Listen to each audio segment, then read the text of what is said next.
सुखस्य मूलं धर्मः, धर्मस्य मूलम् अर्थः, अर्थस्य मूलं राजस्य, राजस्य मूलम इंद्रियजयः। आचार्य चाणक्य। अर्थात सुख का मूल धर्म है, धर्म का मूल है अर्थ, अर्थ का मूल है राज्य, राज्य का मूल है इंद्रियों पर विजय। अभी सोशल मीडिया प्लेटफॉर्म के बिना जीवन की कल्पना करना भी मुश्किल है और इसने सूचना के क्षेत्र में बहुत बड़ी क्रांति लाई है।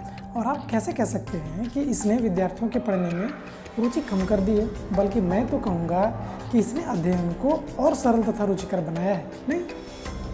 हाँ, इसके उत्तर से भाग 2 में किए प्रश्न का भी विस्तार में उत्तर मिल जाएगा। देखिए, मैं इससे असहमत नहीं हूँ कि सोशल मीडिया प्लेटफॉर्म के आने से सूचना के क्षेत्र में क्रांति आई है और इसने एक सीमा तक अध्ययन को सरल तथा रुचिकर भी बनाया है, परंतु किस मूल्य पर? मैं कुछ और कहने का प्रयास कर रहा हूँ कि आप सोशल मीडिया प्लेटफॉर्म के सिर्फ एक पक्ष को ही ध्यान से देख रहे हैं। देखिए, इस कोरोना काल में सरकार ने ऑनलाइन स्टडी पर बहुत बल दिया, जिससे प्रत्येक बच्चे के पास एंड्रॉयड मोबाइल होना लगभग अनिवार्य हो गया। और उन बच्चों की उम्र कितनी है? 16 वर्ष या उससे कम। तो इससे क्या हुआ? ये तो अच्छी बात है। इससे हुआ ये कि जिस उम्र के पड़ाव में उसे सबसे अधिक भटकने तथा गलत कार्य में प्रवृत्त होने की संभावना है, आपने उसे एक फ़ोन दे दिया तो आपने पढ़ने के लिए, परंतु वो उसके साथ क्या कर रहा है, क्या सर्च करके देख रहा, आपको नहीं पता। जबकि वर्तमान के फिल्म, सीरियल तथा विज्ञापन उसे भटकाकर बस उपभोक्ता बनाने को आतुर है। अब आते हैं आपके प्रश्न के मूल बिंदु पर कि क्यों इसके कारण मन नहीं लगता। तो मैं ये कहूँगा कि किसी विषय का अध्ययन सिर्फ इंफॉर्मेशन स्टोर करना नहीं, अपितु एक साधना है जिसमें बहुत अधिक ऊर्जा खर्च होता है और चंचल मन कई बार सब छोड़ने को कहता है। और ऐसे में उनके हाथ एंड्रॉयड मोबाइल लगा है। अब वो पहले 10 मिनट, फिर 20 मिनट, फिर 1 घंटा और अंत में रात को 2-2 बजे निशाचरों की तरह सोएगा और सुबह 9 से 10 बजे उठेगा। फिर उसका बर्ताव चिड़चिड़ा हो जाएगा। पहले तो वो फ़ोन चलाएगा, बाद में फ़ोन उसे चलाने लगेगा। अब जब दिनचर्या ही सही नहीं है तो मन कैसे लगेगा, आप ही बताइए। जब आप सत्यार्थ प्रकाश में विद्यार्थियों के लक्षण को पढ़ेंगे तो कहेंगे कि नहीं, आप सत्य कह रहे हैं। आइए सत्यार्थ प्रकाश में विद्यार्थियों के लक्षण को देखें। आलस्य, शरीर और बुद्धि में जड़ता, नशा, मोह, किसी वस्तु में फंसावट, चपलता और इधर उधर की व्यर्थ कथा करना सुनना, पढ़ते पढ़ाते रुक जाना, अभिमानी, अत्यागी। ये 7 दोष विद्यार्थियों में होते हैं। जो ऐसे होते हैं उनको विद्या कभी नहीं आती। सुख भोगने की इच्छा करने वाले को विद्या कहाँ और विद्या पढ़ने वाले को सुख कहाँ। बात को गहराई से समझिए। पहले शिक्षा व्यवस्था बदली, फिर आपका भोजन और अब मनोरंजन और सिर्फ मनोरंजन ही अंतिम लक्ष्य है, ये हमें निरंतर बताने का प्रयास कर रहे हैं। और हमारी प्राथमिकता सात्विक अथवा धार्मिक कार्यों तथा स्वाध्याय से हटाकर सिर्फ मनोरंजन पर स्थानांतरित कर दिया है, जो हमें मानसिक, शारीरिक तथा आर्थिक दिवालियापन की ओर हर क्षण धकेल रहा है। इसका अनुभव आप समाज में हुए नैतिक पतन तथा विद्यार्थियों के विपरीत व्यवहार से लगा सकते हैं। आपके पास इसका कोई निवारण है?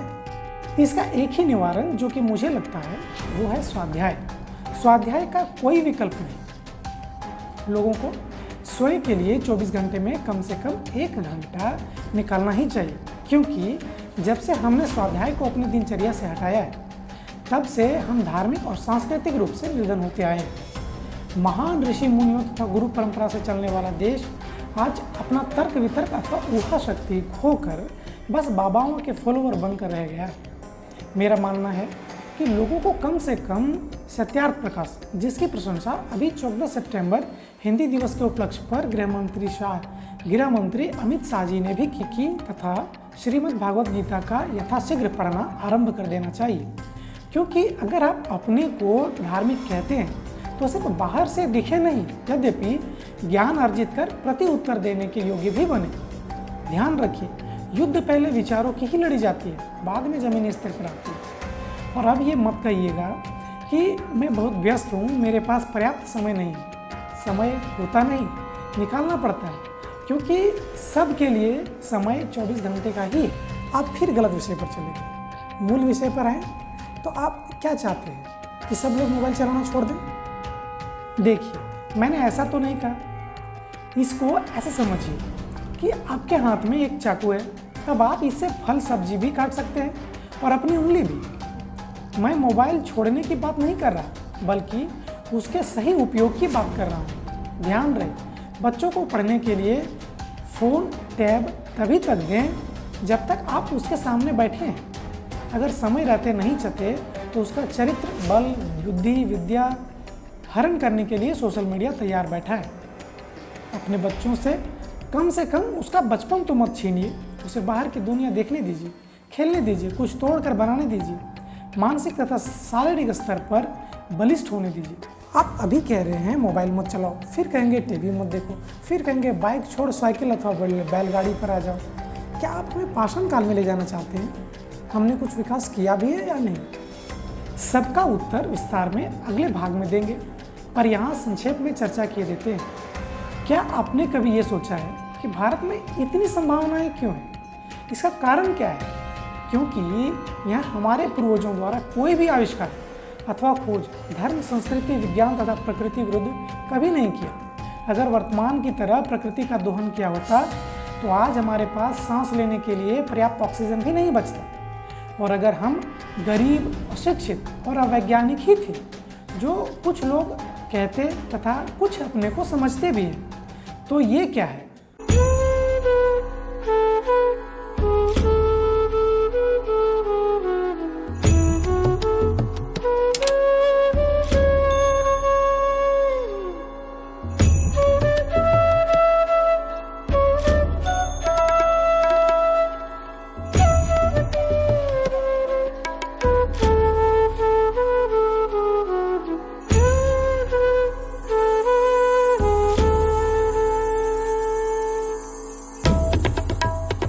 परंतु शिक्षित तथा बुद्धिजीवियों का कहना है कि अंग्रेजों ने ही हिंदू समाज में फैले कुप्रथा अथवा विकृति को समाप्त करने में अहम भूमिका निभाई है। नहीं तो उच्च जाति अर्थात ब्राह्मण, क्षत्रिय आज भी हमारा शोषण कर रहे होते। मेरा उन मैकाले पुत्रों से एक प्रश्न है कि अगर ये सत्य है तो फिर 3 तलाक, मुता, हलाला, बहुविवाह जैसे कुप्रथाएं भी क्यों खत्म नहीं की? अंग्रेजों के सिर्फ हिंदू ही सगे थे क्या? हिंदुओं के कुप्रथा को हिंदुओं के सामाजिक चेतना ने खत्म किया, न कि अंग्रेजों ने। और अगर समस्या ब्राह्मण तथा क्षत्रिय ही है तो पाक और बांग्लादेश में तो ब्राह्मण क्षत्रिय नहीं, फिर वहाँ दलितों का शोषण क्यों हो रहा है? अच्छा ये बताइए, आप धर्म इतना कह रहे हैं, इससे क्या हमें खाने को मिल जाएगा? हमारी मूल समस्या शिक्षा, चिकित्सा और रोजगार है। देखिए, ये बड़ी अच्छी बात कही आपने, पर आप समझिए इस बात को कि पश्चिमी देशों में धर्म तथा विज्ञान दोनों अलग अलग हैं। वे एक दूसरे के विषय में नहीं पढ़ते, परंतु भारत का परिदृश्य बिल्कुल अलग है। यहाँ तो धर्म ही विज्ञान है और विज्ञान ही धर्म। चाहे यज्ञ करना हो या सूर्य नमस्कार, तुलसी पूजा हो या पीपल पूजा, बरगद पूजा हो या नीम पूजा, सबका कुछ न कुछ वैज्ञानिक महत्व है। अब आप इसका चिंतन करिएगा कि क्या कारण है जो कभी पेड़ों के साथ कट गए पेड़ों को बचाने के लिए वे स्वयं आज पेड़ समाप्त कर रहे हैं।